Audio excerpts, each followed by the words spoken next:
all sufficient.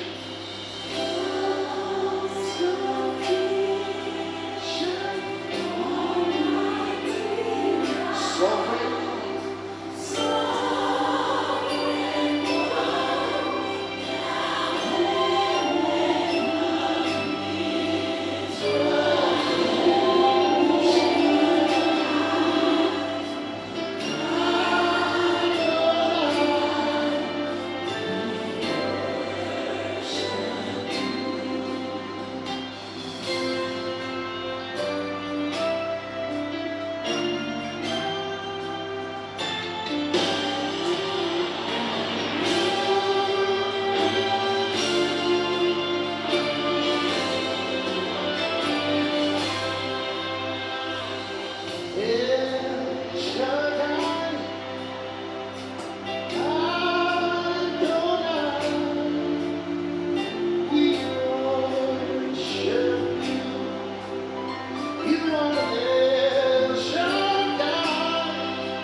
partager sur les plateformes.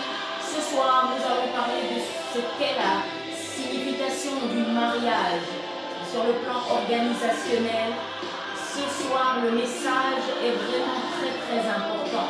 Bien-aimé, invite une personne, invite une sœur qui est sur le point de se marier, invite un frère qui est sur le point de se marier, avant qu'il n'entre dans des choses folles, invite-le à regarder cette vidéo.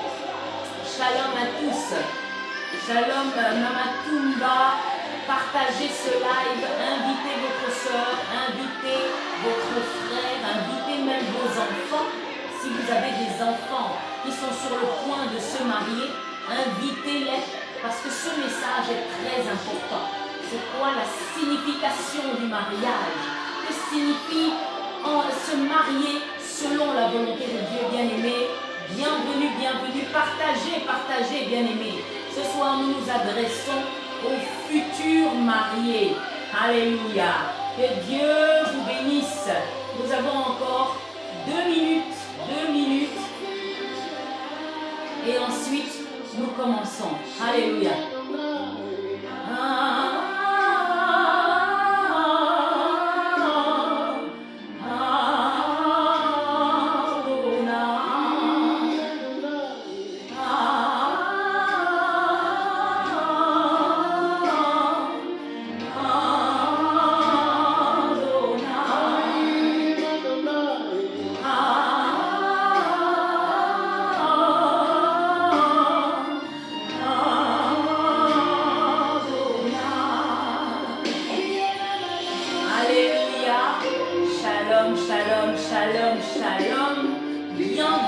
Bienvenue.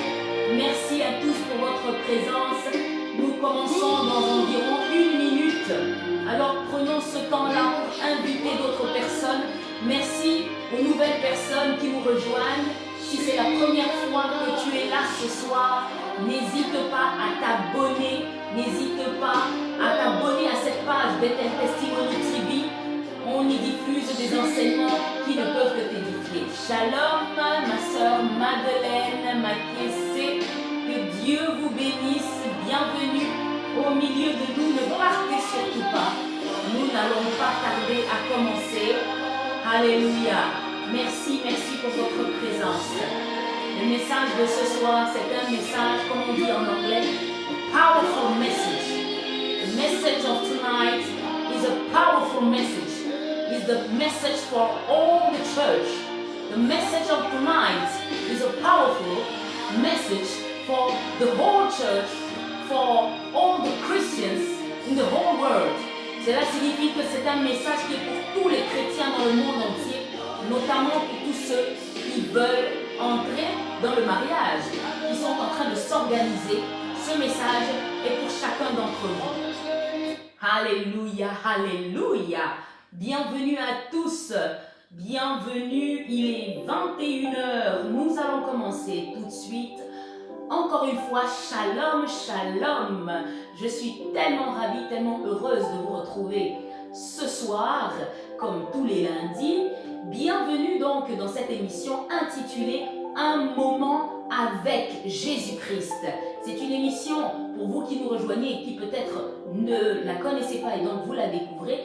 C'est une émission de partage, une émission d'édification au travers des Saintes Écritures, la parole de Dieu. Bien-aimé, durant ce live, je t'invite à continuer à partager. Je t'invite, n'est-ce pas, à inviter un frère, à inviter une sœur, à partager également dans les groupes sur toutes les plateformes, WhatsApp, Messenger, Facebook, Instagram et même Snapchat, pourquoi pas. Partage, parce que cette plateforme, ces messages, c'est pour que le peuple de Dieu soit édifié. Alléluia. Alors avant d'entrer dans le vif du sujet, j'aimerais que nous puissions prier ensemble. Nous allons remettre ces moments dans la présence de Dieu. Alléluia, Seigneur Père éternel, Dieu de gloire. Nous nous tenons ce soir encore dans ta présence, Seigneur, et nous bénissons ton saint nom. Nous te rendons toute la gloire, nous te rendons tout l'honneur, toi qui as permis encore que nous puissions nous trouver, Seigneur, devant ton trône de grâce. Nous te rendons toute la gloire. Merci, Seigneur Jésus-Christ. Seigneur, nous voulons remettre tout ce que nous allons partager ce soir entre tes saintes mains. Que ton Saint-Esprit, Seigneur, nous dirige. Que ton Saint-Esprit mette encore un esprit de sagesse, un esprit d'intelligence, un esprit de conseil dans la vie de tous ceux qui écouteront ce message. Que ton Saint-Esprit me remplisse, Seigneur, afin que je parle encore ce soir en ton nom et en ton nom seul. Seigneur Jésus, nous te rendons toute la louange. Prends ta place encore ce soir. sois-tu. Au nom puissant de Jésus-Christ, j'ai prié. Merci Seigneur. Amen, amen. Alléluia. Merci infiniment pour votre présence. Je ne vois pas tous les noms. Shalom, Chacha, je vois Chacha, Roberto, Shalom, ma sœur, bienvenue, surtout ne pars pas. N'hésite pas à t'abonner, abonne-toi, parce qu'ici les messages sont puissants. Alléluia. Alors quel est le thème de ce soir? Pour ceux qui ont pu le voir peut-être durant la journée, le thème de ce soir, c'est que signifie se marier?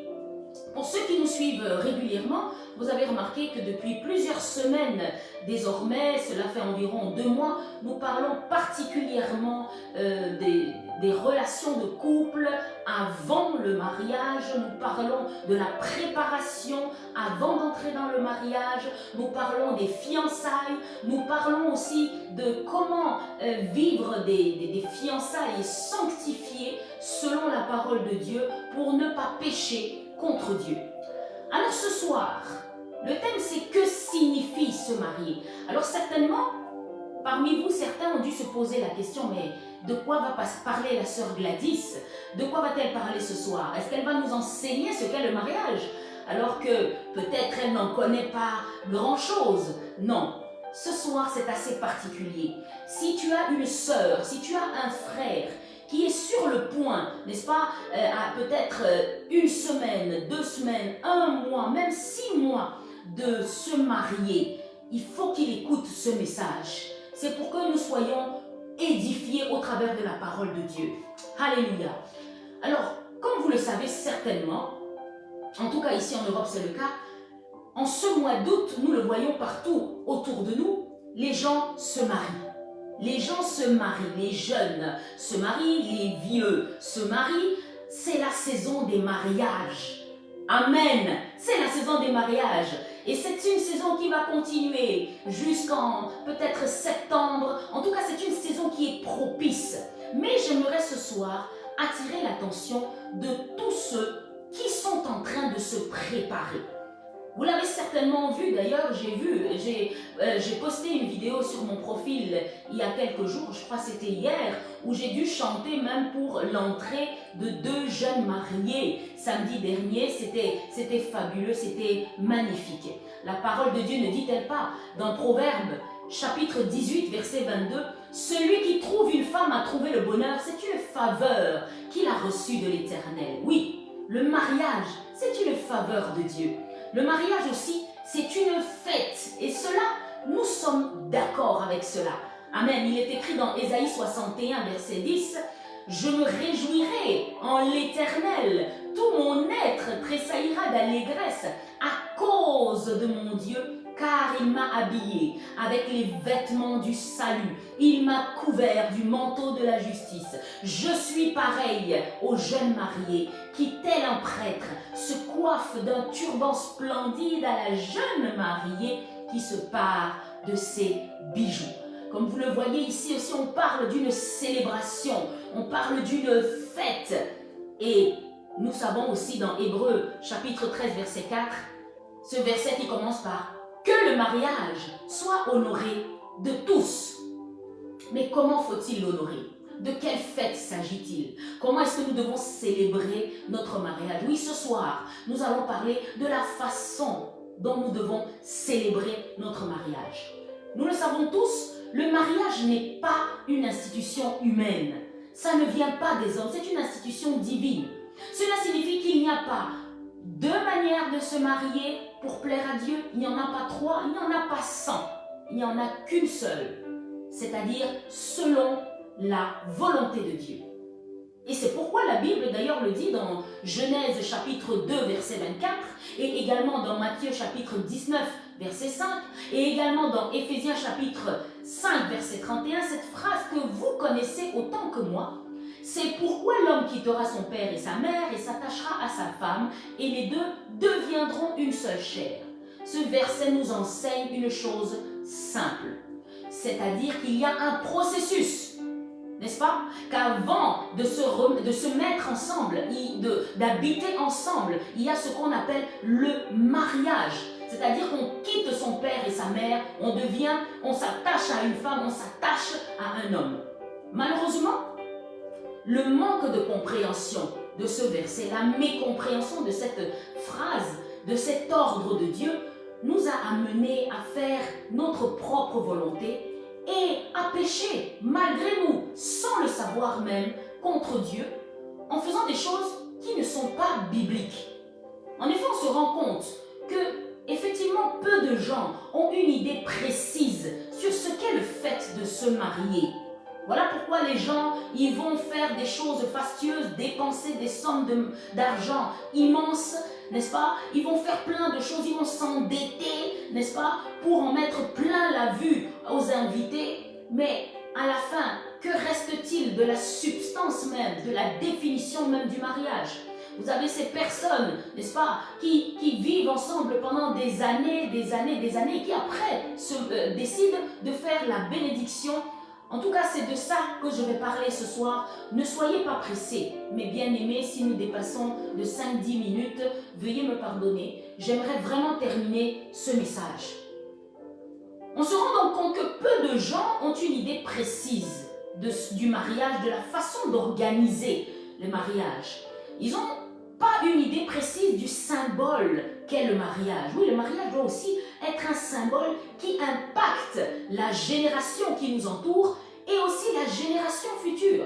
Il faut qu'on se souvienne de ton mariage en disant « Waouh, j'ai été béni par ce mariage, j'ai senti la présence de Dieu ». Et non pas qu'on se souvienne en disant « Waouh, j'ai vu un hélicoptère descendre du ciel ».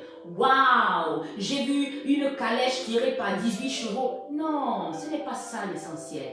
C'est la présence de Dieu, c'est l'onction de Dieu, celle-là qui va toucher les cœurs et qui va donner aussi aux jeunes, n'est-ce pas, l'envie de se marier également. Alors, aujourd'hui, je voudrais donc que nous parlions de certains points bien précis, à savoir les étapes du mariage en tant que chrétien, et également de comment nous pouvons organiser un mariage de sorte qu'il puisse, comme je viens de le dire, impacter par son onction et non pas par les dépenses, par le luxe débordant. Je parlerai aussi de ceux qui vivent déjà ensemble depuis un certain temps et qui, gloire à Dieu, décident de se mettre en ordre devant Dieu, de bénir leur mariage. Alléluia. Alors d'abord, il faut que nous ayons un peu de sagesse. Bien aimé, en toute chose, nous devons user de sagesse, surtout en ce qui concerne une institution divine, comme le mariage. Nous ne devons pas suivre le monde. La parole de Dieu nous dit, ne vous conformez pas au siècle présent. C'est-à-dire, ne faisons pas comme le monde fait. Ne procédons pas comme le monde procède. Amen. Mais conformons-nous à la parole de Dieu. Soyons transformés. Oui. Le but de l'enseignement de ce soir, c'est que nous puissions être transformés par le renouvellement de l'intelligence. Alors, un petit rappel par rapport aux étapes du mariage que vous connaissez. Normalement, les étapes du mariage les plus fréquentes, qu'est-ce que c'est? Nous avons la dot, qu'on appelle aussi mariage traditionnel. Nous avons la mairie ou mariage civil. Et nous avons aussi l'église, qu'on appelle la bénédiction, la bénédiction de Dieu, la bénédiction. Voilà, c'est comme ça que c'est généralement les trois étapes principales. Entre ces trois étapes, vous allez entendre parler, des célébrations des fiançailles, vous allez entendre parler de la prédot, toutes ces choses. En tant que chrétien, la bénédiction à l'église, la bénédiction de Dieu, doit être l'étape la plus importante. Pourquoi? Parce qu'elle consacre le mariage selon Dieu. Il est donc normal et compréhensible qu'un chrétien désire absolument, n'est-ce pas, convoler en justes noces devant Dieu. Amen. Mais qu'est-ce qu'on constate malheureusement? C'est que pour de multiples raisons, raisons financières, etc., certains couples vont aller jusqu'au mariage civil et ils vont s'arrêter. Ils vont reporter la bénédiction. Ils vont dire, oh, on va le faire plus tard. Mais le plus tard, là, parfois, c'est dans 1 an, c'est dans 5 ans, c'est dans 10 ans, c'est dans 15 ans. Bien aimé, je ne vois pas les pouces, je ne vois pas les cœurs. J'aimerais vraiment que vous m'encouragiez ce soir pour manifester également votre présence. N'hésitez pas à envoyer des pouces bleus, n'hésitez pas à envoyer des cœurs. Amen. Alors comme je venais donc de le dire, d'autres aussi se sont arrêtés à la dot.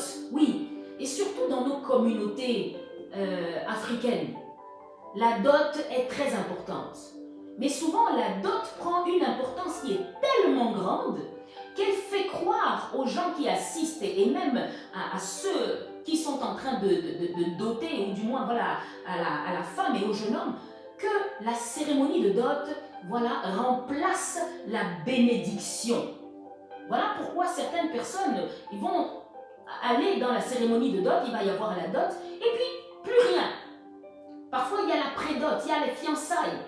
Et dans chacune de ces étapes, il y a des dépenses énormes d'argent. Bien aimé, entre parenthèses, j'aimerais dire ici que la multiplication des étapes du mariage, la multiplication de toutes ces étapes va faire en sorte, malheureusement, que certains chrétiens risquent de ne jamais bénir leur mariage. Oui, certains chrétiens risquent de ne jamais bénir leur mariage. S'ils ont usé toutes leurs économies à la pré-dot, usé toutes leurs économies à la dot, ils ont tout utilisé pendant ces étapes-là, de sorte que quand la bénédiction à l'église doit maintenant avoir lieu, il n'y a plus d'argent, parce qu'on se dit qu'il faut dépenser, il faut faire une cérémonie. Non. Les fiançailles, la pré-dot, toutes ces choses, ce sont des choses qui sont très importantes. Mais est-ce qu'on a besoin de dépenser toujours énormément pour ces étapes-là? Et vous allez voir des gens qui vont s'endetter. Ils vont s'endetter pour faire des fiançailles dignes d'un mariage princier, alors que ce n'est pas un mariage. Vous avez ces personnes qui vont faire des pré-dots, parce que j'ai entendu dire même que fiançailles et pré-dots, c'est la même chose. Vous avez ces personnes qui vont faire des pré-dots dispendieuses, de sorte qu'on se souviendra uniquement d'une débauche de luxe.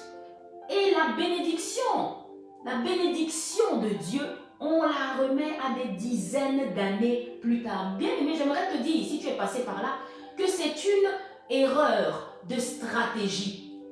C'est une erreur de stratégie. Alors, est-ce que Dieu nous demande tout cela? Est-ce que Dieu sait ce qu'il désire? Il faut qu'on se pose un peu la question, quelle est la volonté de Dieu? Alors pourquoi ne pas simplifier?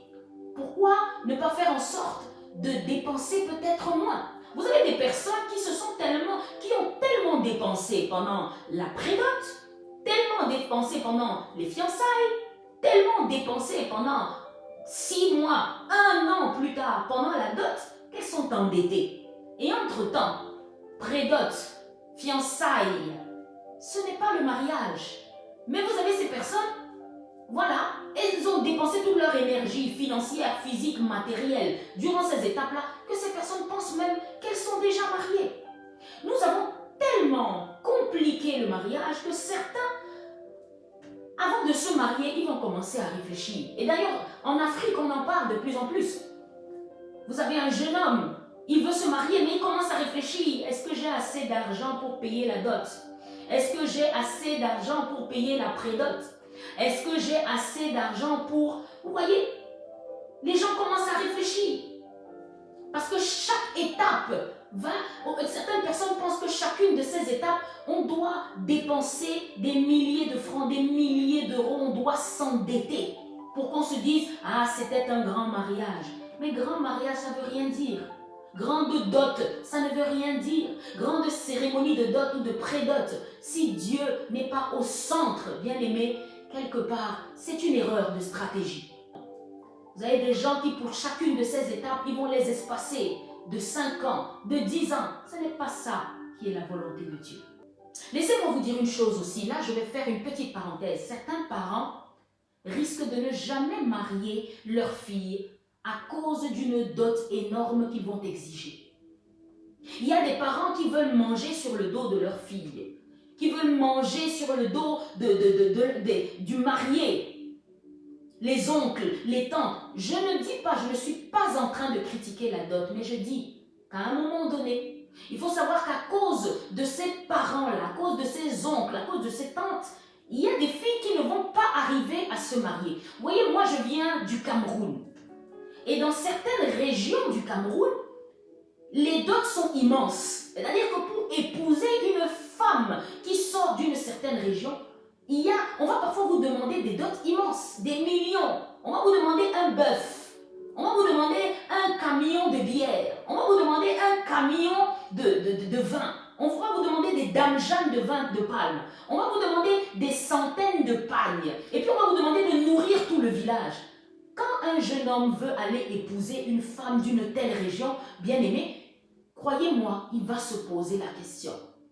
Et d'ailleurs, on commence déjà à dire que, ah non, les femmes de cette région, elles sont difficiles à épouser parce qu'elles coûtent cher. Bien aimé, la dot doit être raisonnable. Elle est importante, elle est divine, elle a été instaurée par Dieu, mais nous devons être réalistes. La dot ne doit pas être un fardeau sur le jeune couple. Amen. Alors pour continuer ce que je disais, il est normal de vouloir un beau mariage. C'est tout à fait normal. Mais nous devons aussi apprendre à rester raisonnables. Non seulement dans les frais que nous engageons, non seulement dans le faste, dans le luxe, dans toutes choses, nous devons apprendre à faire en fonction de nos moyens. Nous devons revenir à plus de simplicité selon Dieu, plus de sobriété. Ainsi qu'il est recommandé nous allons lire dans Tite, au chapitre 2, verset 12, qui nous dit ceci.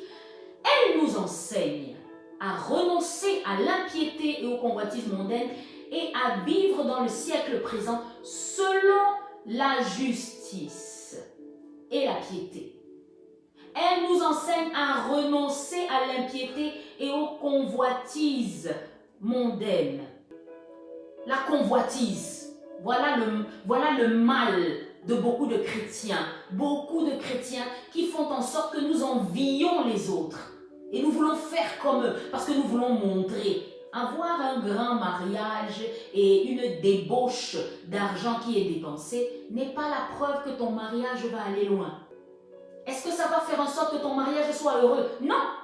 Parce que toutes ces dettes que tu vas devoir rembourser, ça va te prendre parfois des années à rembourser à tel, à rembourser à tel. Ça va créer même des inimitiés. Donc, à cause de ton mariage, tu vas devenir ennemi avec plein de gens.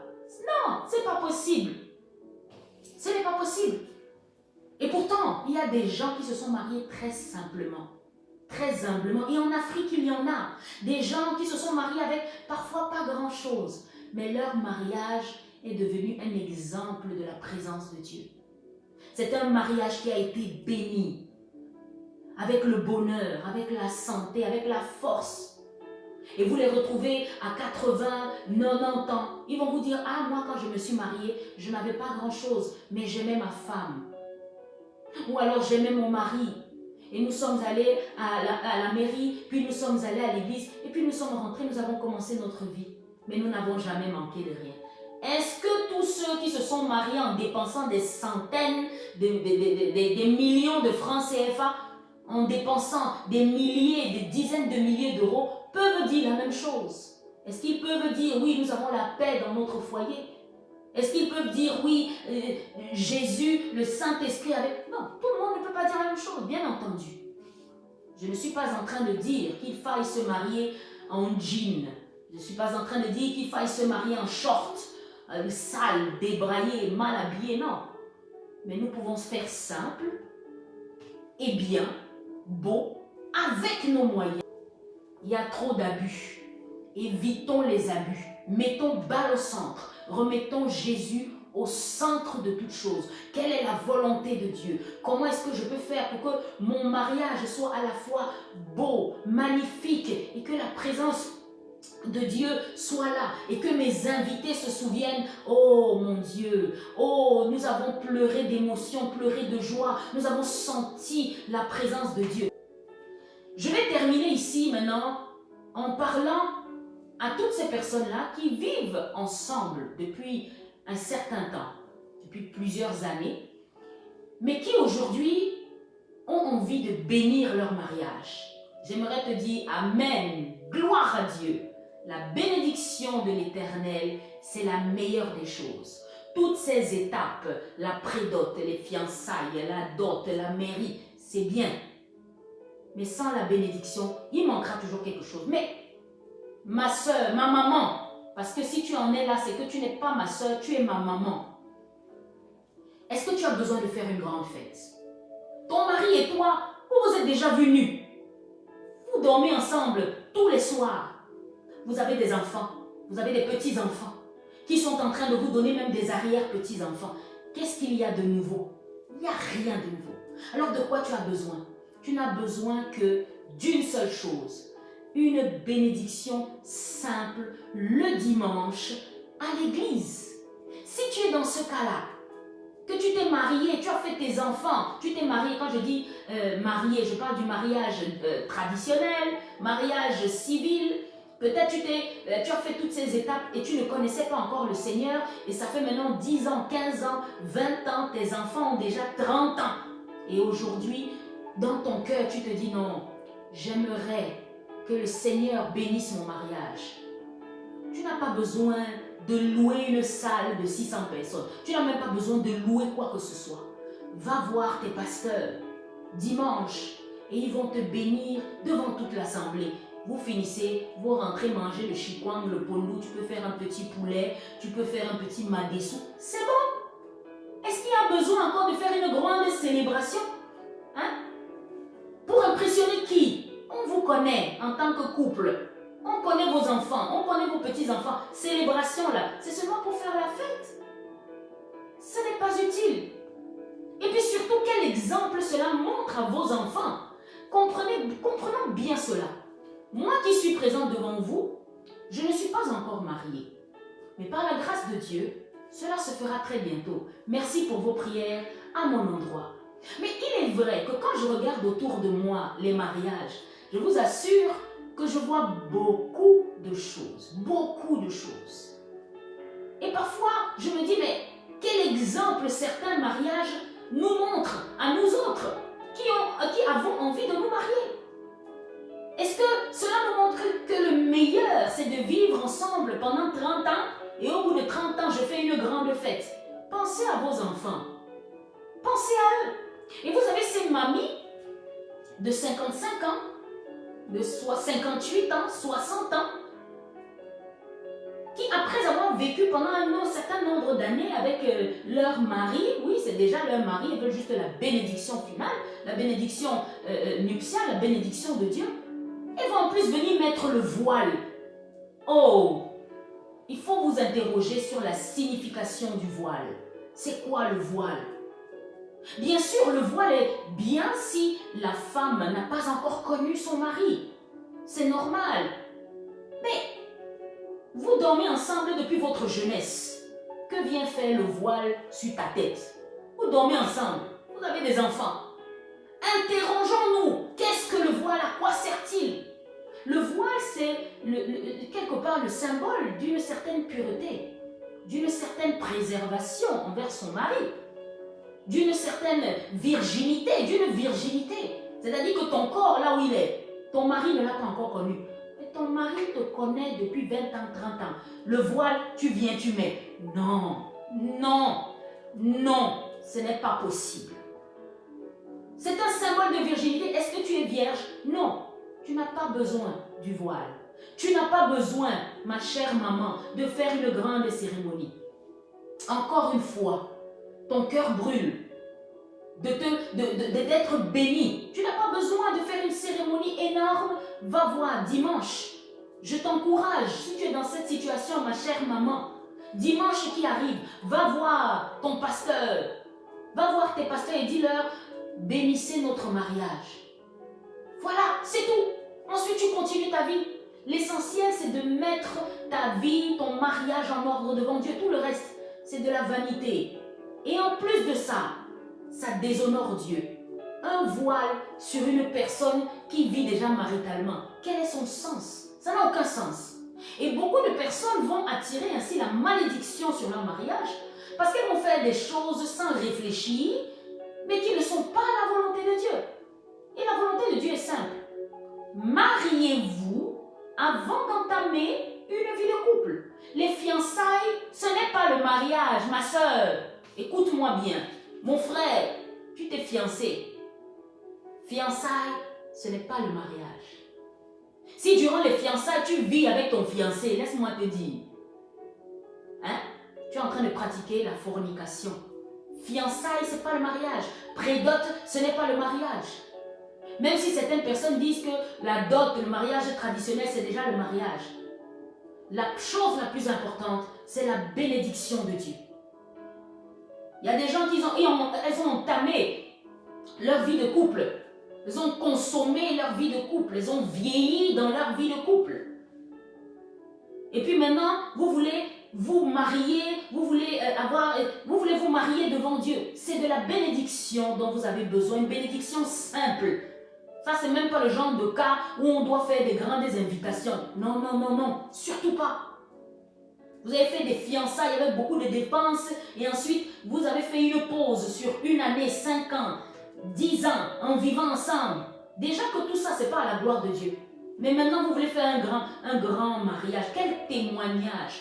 Pensons toujours au témoignage que nous voulons apporter aux autres, que nous voulons apporter à nos enfants, que nous voulons apporter à la jeunesse. Regardez autour de vous, les jeunes. Observez, parfois même observez vos enfants. Combien de jeunes de nos jours se marient selon Dieu? Combien de jeunes attendent la bénédiction à l'église avant d'habiter ensemble, avant d'avoir des enfants ensemble? Regardons autour de nous. Ils se mettent ensemble, ils ont des enfants. Dès qu'il y a les fiançailles, dès qu'il y a la dot, ils se mettent ensemble. La bénédiction de Dieu, il n'y a pas. Et vous pensez qu'ils ont pris cet exemple où? Ils ont pris cet exemple sur vous. Oui, ils ont pris cet exemple sur toi, ma chère maman. Ils ont pris cet exemple sur toi, mon cher papa. Ce sont les aînés qui montrent les exemples aux enfants. Voilà pourquoi c'est devenu une chose normale. Vous avez des enfants qui vivent avec leurs copines, hein, parce que les gens sont au courant. Donc, dans leur tête, ils commencent déjà à se mettre dans leur tête que c'est ma femme et l'autre, c'est mon mari. Qui vous connaît? Parfois même le mariage civil, il n'y a même pas. Il n'y a rien qui est inscrit au registre civil. Et après, pendant que les enfants sortent, voilà, hein, et avant qu'il y ait le mariage civil, on entend qu'il y a divorce. C'est quel désordre ça? C'est pas ça le mariage. Le mariage est beau, il est bon, mais il doit être honoré selon Dieu. Soyons cette personne-là qui devons impacter positivement les jeunes, montrer le bon exemple aux jeunes. Il faut que quand un jeune te voit te marier, qu'il dise « Oh, j'ai envie moi aussi d'attendre l'homme de ma vie, de me préserver pour lui, pour que la fête soit encore plus belle quand j'irai me marier devant Dieu. » Il ne faut pas qu'ils se disent que « Ah, mais ma maman, elle avait fait ça, hein. Ma maman, elle a vécu avec mon père pendant 5 ans avant d'aller à la mairie et 5 années après, ils sont allés... » Non, c'est un mauvais exemple. Parce que les enfants vont faire la même chose et les petits-enfants vont faire la même chose. Impactons positivement les générations suivantes et nous serons bénis. Et eux aussi, ils seront bénis. Alors si tu veux te marier, si vous voulez vous marier, la meilleure solution, c'est ceci. Faites toutes les démarches le plus short possible, c'est-à-dire le plus courtement possible. Ne les faisez pas s'espacer de 1 semaine, 10 jours, 1 année, 2 ans. Faites vite, vite, vite, vite. N'est-ce pas? Et ensuite, faites la bénédiction devant Dieu. Mais faites surtout tout cela avant d'habiter sous le même toit. Si vous voulez plaire à Dieu. Bon, si vous ne voulez pas plaire à Dieu, ça c'est autre chose. Mais moi, je suis en train de parler ce soir à un chrétien, à une chrétienne qui veut avoir un mariage sanctifié selon la volonté de Dieu. Voilà le vrai mariage. Celui-là qui plaira à Dieu. Celui-là où Dieu va se manifester et il va toucher les cœurs de l'assemblée. Celui-là où les 2 mariés, les 2 jeunes mariés, n'est-ce pas, vont expérimenter la bénédiction divine. Mais dans les autres cas, faire une grande fête n'a aucun sens devant Dieu. Voilà, bien-aimés. Merci beaucoup pour votre attention. J'ai vu qu'il y a des gens qui étaient là au début et puis qui sont partis, mais continuez à partager. Ce message est très très important et il doit toucher partout autour de nous pour que notre intelligence s'éveille. On a besoin que de la bénédiction de Dieu. Amen. Ne partez pas, bien-aimés. Nous allons terminer avec un chant. Alléluia. Merci beaucoup. Amen. Merci beaucoup pour votre présence. Alléluia. Merci. Nous terminons avec ce chant de la sœur Nadège Bouma. Tu es plus grand. Alléluia.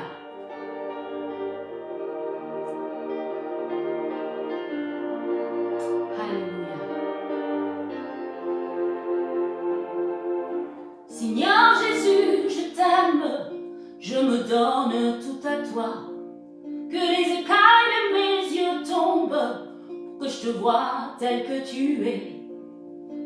Mène-moi aux choses simples qui montrent ta grandeur. Les cieux et la terre suffisent pour décrire toute ta splendeur. Ouvre les yeux que je vois ton armée qui m'entoure. Ne cesse de croire à la taille des illusions que j'affronte la nuit, le jour. Tu es plus grand que tout ce qu'on dit de toi, tellement grand, tout ce qu'on dit ici-bas. Tu es plus grand que les mots du dictionnaire, tellement grand que tout ce que tu fais, ta taille, mon aîné. Osa mon aîné, mon aîné. Osa mon aîné. Osa mon aîné, mon aîné. Osa. Oh Seigneur, Osa mon aîné, Yaya, tu es plus grand que toute chose. Alléluia. Merci Seigneur Jésus. Amène-moi aux choses simples qui montrent ta grandeur. Les cieux et la terre suffisent pour décrire ta splendeur. Ouvre les yeux que je vois ton armée qui m'entoure. Ne cesse de croire à la taille des illusions que j'affronte la nuit, le jour. Tu es plus grand que tout ce qu'on dit de toi, tellement grand, tout ce que l'on dit ici-bas. Tu es plus grand que les mots du dictionnaire, tellement grand que tout ce que tu fais, ta taille, mon aîné. Osa mon aîné, mon aîné. Osa mon aîné. Osa mon aîné, mon aîné. Osa mon aîné. Osa mon aîné, mon aîné. Alléluia, merci, merci infiniment. Merci de m'avoir suivi. Que Dieu vous bénisse. Je vous souhaite un mariage sanctifié, un mariage heureux pour tous ceux qui sont en train de se préparer. Que Dieu vous bénisse. Je t'aime, je me donne tout à toi. À très bientôt, bien-aimés. Alléluia. Que Dieu vous bénisse.